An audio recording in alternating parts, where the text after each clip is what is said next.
girl go rising is a very good sign. Strong and kind, and a little boy is mine. Now I see a family where there once was none, and now it's just begun. Yeah, we're gonna fly to the sun. Even though we ain't got money, I'm so... Hello everyone, welcome to a brand new episode of Exploited, the show where we talk about exploitation and cult films. I'm Alexis Jowski. And I just found out how I was conceived. Hopefully not this way. Well, I'm Kevin Daly. And this week we're talking about Inside, 2007, directed by Julian Maury and Alexander Bustillo. Which, yeah, two directors. Yeah, usually that doesn't mean good. Usually that means bad movie. Not in this case. They get along. In fact, they share the same Wikipedia entry. They always work together. They always work together. This was their first film, believe it or not. Wow. As polished as this film is, it's their first. Yeah, it is a very technically sound film. Yeah. They did a bunch of other French horror films. They did an American film, 2017's Leatherface. Oh, the reboot of Texas Chainsaw or something. The sequel to the reboot of the reboot or something. It gets all messy later in that timeline. Oh boy. Yeah, we'll probably look at it someday. Yeah, I'd imagine. Yep. Now, I'm not going to delve into the cast too much, because chances are we'll never see them again. This film, it feels a bit too highbrow for us. Yeah. But then it's really gruesome and mean, which is also our type of film. Yeah, we've had a few films like this where it's like, this is an art film with a lot of violence. Yeah. Before we get into the episode, make sure to subscribe to us on Spotify, Apple, wherever you listen to your podcasts. Tell your friends, get the word out, leave us a like, a rating, a baby emoji. Yeah, a C-section emoji. Yeah. Is that a thing? How do you make an emoji of that? It's an animated one. Scissors emoji? Scissors emoji, yeah, there we go. Yeah. You can check out more of our episodes at exploitedpodcast.com. Follow us on Instagram at exploitedpodcast or on Twitter at podcastexploit. You can also check out our episodes on YouTube. I've been trying to get more up to date on that. With the video editing. Yep. Yeah. I was fighting all week trying to get Mothra there because of copyright algorithms. Yeah, that's the other problem. It's like, on top of just having to set it up for video editing, it's also got YouTube's wonky algorithmic issues. Al Gore's rhythm. You can also visit our Exploited Discord. It's just Exploited, and the link is on the website, exploitedpodcast.com. Or you can contact us at exploitedpodcast@gmail.com. So this movie begins with a cartoon baby. We get this, like, animated baby in utero. Yes. Well, the end of the movie will discuss my feelings about the in utero baby. Cartoon baby? Yeah, the CGI not particularly great. And we get this voice that's like, oh, my baby. Again, it's all muffled. Yep. And then we get squealing brakes, car crash, and this baby's hit, bleeding. It's very upsetting. Yeah. And then we cut to like one of the most gruesome car crashes I've ever seen. Oh yeah, blood everywhere. And we get our young pregnant protagonist, Sarah.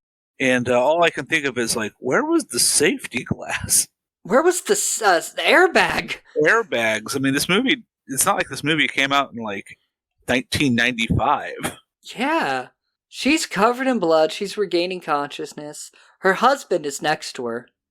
Or partner, and they never really say husband. Dead. He's dead. Yeah. His name is Matthew, by the way. Oh yeah, he does get a name. Yeah. We only ever hear it in this once. scene. Yeah, it gets brought up like once. Yeah. Because she's like, Matthew. And then she passes out again. As you'd expect. And we never get to see who's in the other car. Fuck them, I guess. Whoever they are. Fuck them. Yeah. Yes, never. Not once. No. And we get these very, very bloody opening credits. Yeah, I'm not gonna lie. I skipped half of them. I couldn't handle it. Oh, well, the bloody opening credits are fitting because this is really one of the bloodiest damn films I've ever seen. Yeah, ironically, the rest of the movie did not bother me, but for some reason, the pacing of the opening was just made me squeamish. Like, I got through like a minute of it, and I'm like, I just can't. It's just the credits. I can move on. Eventually, all of that gore fades into an ultrasound. Yeah. And it's 4 months later. And Sarah is just this quiet, depressed woman. She is a wreck. Oh, she's got a lot of grief going on. And her baby, she's 9 months pregnant now. Yep. The doctor's trying to make conversation, like, if you picked out a name, and she's just ignoring him. But they're gonna induce labor tomorrow morning at 7 a.m. Yeah, she's late. Yep. And that's ironically Christmas morning. Yep. And he tells her, enjoy your last night of peace and quiet. Which he's damn right about that. Well, yeah, but yeah. And she's waiting in the lobby for her ride. Mm-hmm. And this nurse comes up. This fucking nurse. Yeah, she has quite a sack on her. Yeah, I think at first she's trying to be nice, but then I don't know what becomes of her after that. Because she's like, oh, I've got 4 kids. I know what you're going through. That's great. Then she's like, the first kid is horrible. And she looks like a witch, and she starts lighting and smoking this cigarette. Yeah. She's like, I was in labor for 13 hours. It was such fucking pain. It was murder. He put me through all of that, and he was born dead. Yeah, I'm like, damn. Like, lady, shut the fuck up. That's not. I don't think that's what she wants to hear right now. Yeah, Sarah leans over and just calls her a twat. Yeah. And so the nurse gets the hint and fucks off. So Sarah's picked up by her mom, and her mom's very judgmental about Sarah's depressive lifestyle. And it's weird, she's like, have you started trying to have a relationship with your boss yet? And Sarah's like, no. She's like, oh, do you want to do Christmas at my place or yours? She's like, I don't want to spend Christmas with anybody. I'm depressed and want to be alone. And so Sarah goes to the park. She sees this, like, happy couple with their toddler. That's not doing her emotional state any favors. No, it really isn't. And so she takes a few pictures. And then her boss, Jean-Pierre, comes by. And this dude's like 20 years older than her. Yeah. Give or take, yeah. Yeah, and the mom is like trying to hook them up. Hashtag France. Yeah. And he wants her to like come photograph more of these riots in the suburbs. Yeah, there's some immigration rioting going on. Yeah, which I had to look into. Yeah, France has some issues. Because they mentioned these riots quite a lot in the movie. And yeah, the big riots that I think it's referring to are the 2005 French riots. Be about roughly the right period of time, yeah. Yeah, it took place in the suburbs of Paris, and there were people just out burning cars every night. Sounds about right. It was in late October and November of 2005. Okay. So not quite Christmas, but maybe there were like lingering protests still going on. Yeah, I can see that. But yeah, it was a bunch of immigrants in basically ghettos, and there was a inciting incident that just set them all off to riot throughout all of France. Inciting incident, by the way, was pretty fucked up. The police were chasing after these teenagers that were all immigrants. Yeah. And 3 of them ran into a power substation and were electrocuted. Oof. And that just basically set off everything. And, they rioted for weeks. And they burned like 9,000 cars. Turns out everywhere in the world sucks. Jean-Pierre is going to be Sarah's ride to the hospital the next morning. Yep. They're friends. Definitely not romantic, though. They're close, yeah. They're obviously friends, and they get along well. She hands him... To the point where he's the only person she really even interacts with. Yeah. she gives him the keys to her house and it's like, meet me there at 6 a.m. And he's like, okay. Drops her off at home. And she calls her mom and tells her mom, Jean-Pierre's getting me. Don't worry. And she goes to turn in for the night. And I like that we get this long exterior shot of the house. Yeah. As it's like pulling back, because it's setting up the fact that this is a chamber film. Yep, it is. Except for the shot, the scenes we've already discussed, the rest of the movie takes place this night in this house. I guess technically speaking, there's a little bit outside in the police car when the police show up. Yeah, that's still kind of the same. It's still in the vicinity. Yeah. Sarah goes to her dark room to look at the many, many pictures of her husband and her, so she can feel sad. And she imagines him, like, around her, his face against her. It's like the pottery scene in Ghost. Yeah, I was going to say. It's like Ghost. And then it's suddenly not like Ghost. Yeah, she remembers the car crash, and boom, he's dead AF. And then she's trying to do the good mom thing. She's trying to learn knitting. Yeah. She's not that good, but she's trying. She is trying. Falls asleep and has this violent nightmare where she's projectile vomiting milk everywhere. Yeah, I thought we'd walked into one of the other movies we had seen. Yeah. Oh, yeah. She's got a cat that watches this baby crawl out of Sarah's mouth. Yeah. Like, we got some fucking Eraserhead shit. I know. Well, it's common for women to feel anxiety about pregnancy, so I guess it's trying to establish that in a way. Well, and especially this poor woman who nearly died in a car crash, lost her partner in a car crash, and she's about to give birth to a child on her own. Yeah. And then there's a ringing doorbell and this mysterious, shadowy character there, who is only referred to as La Femme. Just the woman.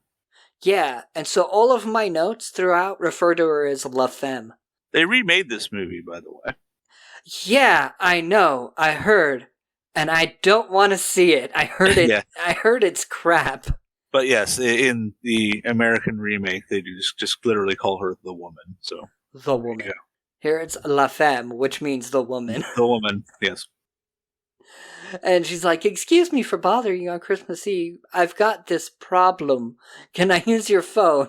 Not sus at all. And she's like, no. My husband works. He went to bed. And she goes, your husband's not sleeping, Sarah. He's dead. Yep. Sarah's like, whoa, what the fuck? Get out of here. I'm calling the police. It's like, how the fuck do you know that? And then La Femme is like at the back window, just standing there in the shadows staring at her as Sarah's calling the cops. There are some shots in this movie, for sure. Oh, yeah.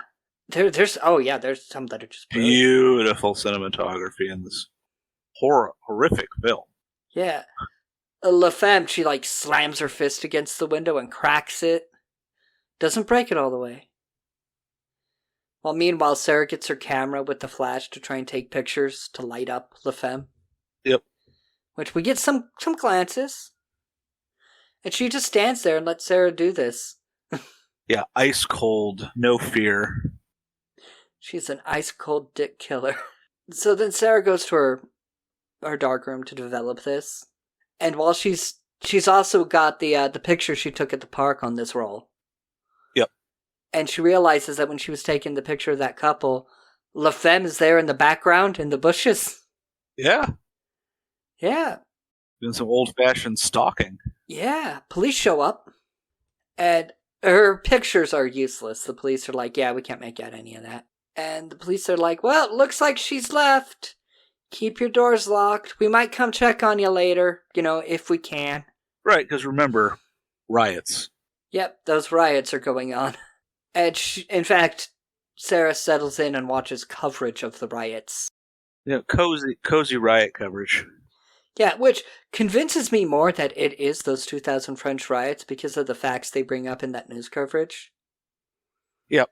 Because they talk about the accidental death of 2 citizens. That happened. Rioting spread to the underprivileged area of Paris suburbs. That happened. The inflammatory comments of the Secretary of Interior. Yeah, that happened. Because apparently he had like a zero tolerance policy. And during the riots, his speeches were like, deport them all. Oh yeah, France was super, like, probably maybe still is, has a lot of racism issues with Arab and other Muslim immigrants. Yeah, mostly North African and Muslim. Yeah, a lot of. Basically, they're not all that different than us here in the States. Yeah. Turns out, assholes everywhere. Who knew? Yep. So Sarah nods off for a bit, and the meowing cat wakes her, and absolutely brilliant fucking shot here, because we slowly zoom in on Sarah, and then we're zooming back out, and it's blackness in like the doorway behind her. Yeah. And part of that blackness is LaFemme. Like her shoulder is in the shot. It's intense. And as we zoom out, she moves further back into the shadows until she's eventually gone. Yep. It feels like one of those fucking magic eye paintings. It's such a brilliant shot. It's very, very good. So Sarah goes to sleep. So does the baby. We get cartoon baby in utero taking a nap. Mm-hmm. And LaFemme is like right there, bedside. And she decides to take some time to go around the rest of the house, nosing around, rubs baby clothes on her face. For some reason, this woman's wearing a corset. Yeah. Not explained. Yeah, a black corset over her black dress. And so she gets these scissors, she gets this rubbing alcohol, because apparently Sarah's bathroom looks like a hospital room. It is very sterile. And well stocked. Yes. She's gonna do some cutting on Sarah here. Yep. Oof. But as soon as she stabs Sarah in the belly button with those scissors, Sarah wakes up and is like, what the fuck? Right. During the struggle, she slashes LaFemme's face. No, she gets slashed. Oh, yeah, that's right. She gets slashed in the face. Whew. Yeah, really bad. Like right across her lips and everything. A pretty heinous cut. Yeah. We get cartoon baby freaking out. Well, yep. Sarah manages to make it to the bathroom, and locks the door. Yep. And we're going to be here a while. Yes. Well, Sarah's going to be there a while. Yeah. This bathroom is like central for Sarah here. There's going to be some other scenes in the house involving some other people. And try as she might, LaFemme can't break down this door. Nope. She's not that strong. And she's frustrated. I love how the soundtrack here is just this pounding sound of insanity. Yeah, the score, minimalist score that there is pretty great. But you know what LaFemme does find? Sarah's phone. Yep. So, Sarah's fucked. I mean, her water's breaking. She's in labor now. Yes, she is. As you might expect, that kind of traumatic event would trigger that.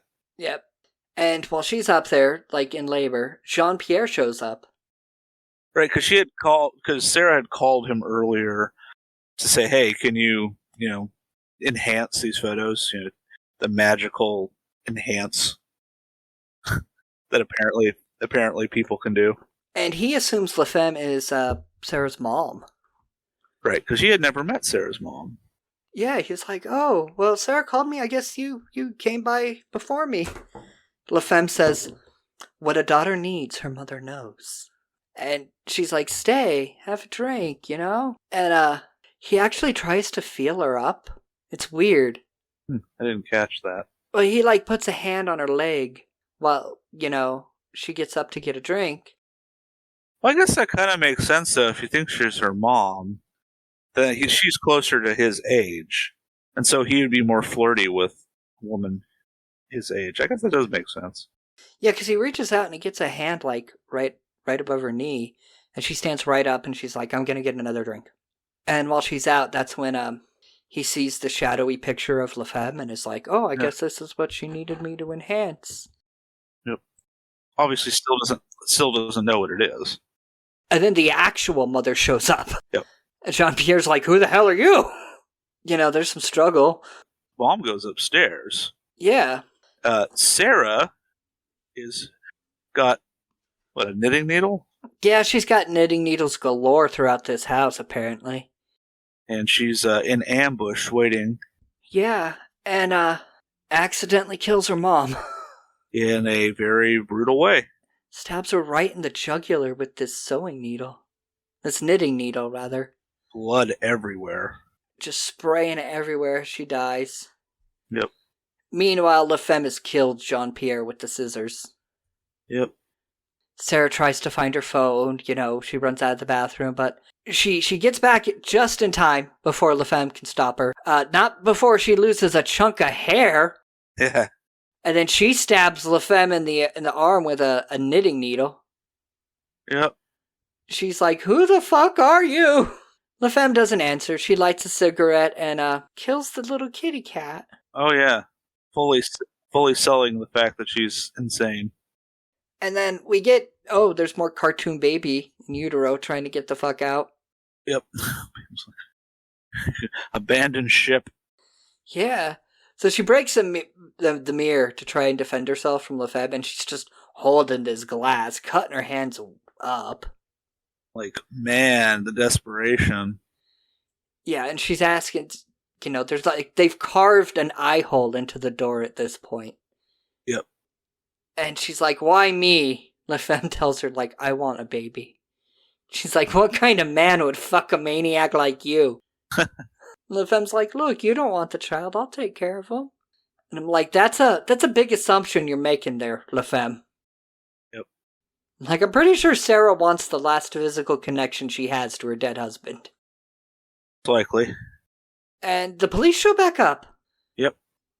And there's 3 cops and this one teenager that they picked up setting cars on fire. Yep. And it's not the same cops. No. They just have orders to come by and check on this house. Yep. And so, two of the officers, they go up and they answer the door, and La Femme answers. And they're just like, everything good here? Oh, yeah. We heard a noise up there. No, that's just my washing machine. That Sarah's, trying to slash the door to get free. Yep. La Femme, after she dismisses the police, she goes up and impales Sarah's hand into the wall with scissors. And the police, they discuss something, and they come back, and they're like, just one detail we meant to ask. How's the baby? Yeah, they remember that she was supposed to be pregnant. And, something didn't match up there. Oh, yeah, she is not pregnant at all. And so the police come in. They see the bodies. They're like, fucking arrest her. Yep. She kills one cop with yet another knitting needle. Yep. One of them goes upstairs to help Sarah, opens the door just in time. Yeah. And La Femme shoots his fucking head off. Epic effect, by the way. Just incredibly gory. His head explodes. It's one of the most, violent things I've seen in a movie ever. And so the cop outside hears the shooting, and he's like, fuck, I gotta go, but I can't leave this perpetrator here. And he, makes a leash to drag this perp behind with him. And my thought is, man, you've got bigger problems. Let the fucking kid go. Just let the kid go. And he's going in there, but they assume that, La Femme escaped out a window. Yep. So they're letting Sarah out of the bathroom. And I was watching this on Tubi, by the way. Yeah. And it went to a commercial break here. And it was that fucking front door commercial I saw before. With the, we fixed this toilet. And I was like, no, Tubi, I hate you. I hate that ad. How broken does your brain have to be to come up with that fucking ad? Have you been trapped in your bathroom? Yeah. Have you by an assailant trying to steal your baby? Well, we can fix that bathroom. We fixed this toilet on video. That's right. So they managed to get Sarah kind of bandaged up. They wrapped some gauze around her hands and let her out of the bathroom. And she's like, okay, I'm just going to collapse on my bed. And, because the power goes out. Yep. So they go down to check the breaker box, and while they're down there, LeFeb comes out, shoots this cop, and then... Yeah, with his riot gun. With his riot gun. That is relevant for later. Yeah, and then she takes the scissors and just stabs the other dude in the head. Yep. He tries to defend himself, but his brain's not working anymore. I do appreciate that he goes down swinging, though. Mm-hmm. Impotent though it is, he doesn't give up until the last breath. Yeah, she goes to wake up Sarah to start her surgery again. Yeah. And Sarah bites her fucking face. Oh yeah, there's a... Yeah, and Sarah goes down, she pulls a knitting needle out of one of the earlier dead cops. Yep. And she's walking around with her own weapon. LeFeb comes downstairs, starts beating the shit out of her. All face hits, of course. Don't want to hurt that baby. Right. Gotta go face, can't go body. And Sarah realized the only way to make this woman stop is to threaten the baby, so she's holding the needle against her belly. Yeah.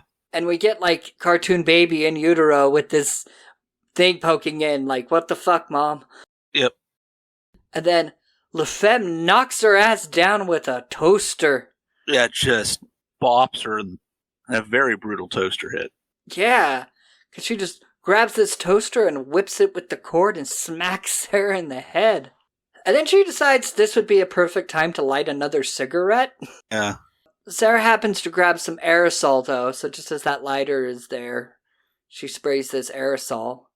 And LeFemme's face catches on fire and she runs off. And so Sarah uses the knitting needle to give herself a tracheotomy. Can you explain why? Because I have no idea why she does this. I don't know. She had trouble breathing. Maybe the toaster hit her in the throat and something swelled up. I don't know. Oh, maybe. Because I was like, is she trying to kill herself with knitting needles to the throat? No, and then she like wraps them. Like, okay, she's giving herself a trach. But why? Yeah, and then she seals it with duct tape. And then she attaches a butcher knife to a pole to make like a spear. Yeah. I mean, that's pretty much what it is. Yeah. She's like road warrior shit here. Yep. And so she's got her spear and the camera, because she's using the camera to light stuff up, and she's like, where you hiding, bitch? Yeah. Tables have been turned. And she finds LeFemme in a closet, like her face is still smoldering. Yep. And she's like, you can't kill me again, Sarah. You already killed me once. And we get LeFemme's backstory. Yeah. She was the other car in the accident. And she was pregnant. And the baby we saw in the beginning was hers, who did not make it. No. And Sarah says, they told me there were no survivors. No follow-up on that. Yeah. I'm curious as to how they fucked that up. So, that cop that got shot with the riot gun, he's back up. Yeah, but very dazed. Very, very dazed. He turns the power back on. Yep. And Sarah's like, oh, hey. And he doesn't know what's up, and he starts beating the shit out of Sarah. In the belly. Yeah, obviously doesn't know what's going on, who this is. He's just on pure animal instinct. Because he can't see. Because he's kicking this woman in the pregnant belly. Severely concussed. Yeah, LeFemme goes up to save the baby, Kills the cop with the spear. Yep. And now, this baby's got to come out. And LeFemme is actually like, calm down, I'm right here, you're okay. Totally different mood. Yeah. Now that the baby's coming. But still uses the scissors to do the C-section. And wow, so much blood. Oh, yeah. Watching those scissors cut that skin. Oh. Yeah. It's. I'm glad they didn't go too graphic with it. Well, not in this shot. Could be worse, but oof. Yeah, and then we get LeFemme in the rocking chair with this baby. Baby lives. Yep. But Sarah's dead. Oh yeah, she did not survive the process. We get this lingering, gruesome shot of the camera just like going over her. Oh just yeah. Ripped open, everything pulled out. And it just ends with the shot of that baby crying in LaFemme's arms. Yep. It is, I forgot how fucking rough this movie was. So, yeah, this movie is... I was telling my brother-in-law that this is a fantastic movie that I can recommend to nobody. Because who's going to want to sit through this level of violence, even for a quality film? Yeah. Well, it is part of New French Extremity, which wasn't an actual movement. It was just there were a bunch of movies that happened to be like this all around the same time from France. Yep. And some other parts of Europe. Oh, yeah. Serbian film. Yeah. There's a lot of them are very rapey. Because you got This one's Serbian not. film and Irreversible. This one not rapey. This one's not. But good lord, is the violence It's something else. I think this is more gruesome than Dead Alive. Yeah, and it's played... when you have this much violence, you run the risk of crossing over into comic territory. You know, you get that Tarantino-esque, like, grindhouse humor. Yeah. This movie straddles that line very well. It goes just far enough to gross you out and be, like, completely shocking without stepping over that line to be goofy. Mm-hmm. And that makes it that's what makes it a tough watch. Yeah. And it's relentless. Yeah, after the first 15 minutes of the movie, it's just pain and suffering the rest of the time. Yeah, and it don't end happy. No, I actually have a problem with the ending because it's sort of like it invalidates an hour of the movie. It's like she ends up getting what she wants. She could have just cut her open in that one scene in the beginning, and that would have been the same ending to the movie. Yeah, it would have been. What do we learn from Sarah's struggle? Not much. Not much. In the video I'm doing about pregnancy horror, when I discuss Inside, I mostly discuss the first 15 minutes. Yeah. And how she interacts with other people. Right. I will say that I hated the baby scenes at first, and I was reading some critique, and someone's like, "It's so exploitive. It's just like turning the baby into the final girl in a slasher film." I'm like, wait, that actually makes it awesome. It is. The baby is the final girl. Because if you're playing with the trope that way, I am 100% down. Yeah. That is, suddenly I'm like, that is a brilliant idea. The baby is the final girl. That's a really cool way of handling that. So all the shots of cartoon baby add drama by making victimization towards the baby. Right. To make the baby the final girl. Which is exploitive, don't get me wrong, but, you know, what's the name of our show? Like, that's what we're here for. Yeah, that's what we do. That's the genre we're in. And I think it's a really clever twist on the final girl idea. Yeah.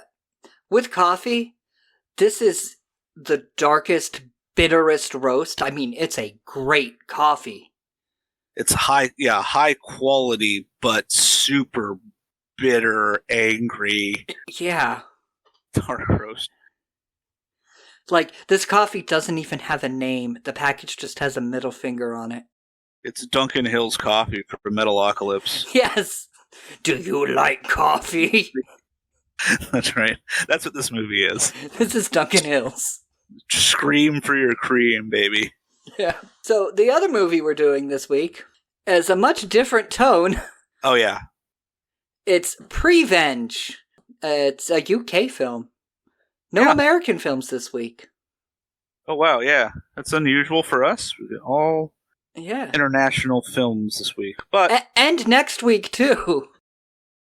Yeah, I mean, exploitation is a genre that crosses the world, crosses borders, and there's a lot of good films from a lot of countries out there. Yeah, because next week is Japanese exploitation. So we will catch you then, everybody. Have a great night. Yeah, I hope it's not as bad as Sarah's. Oh, poor Sarah. Pisces, Virgo rising.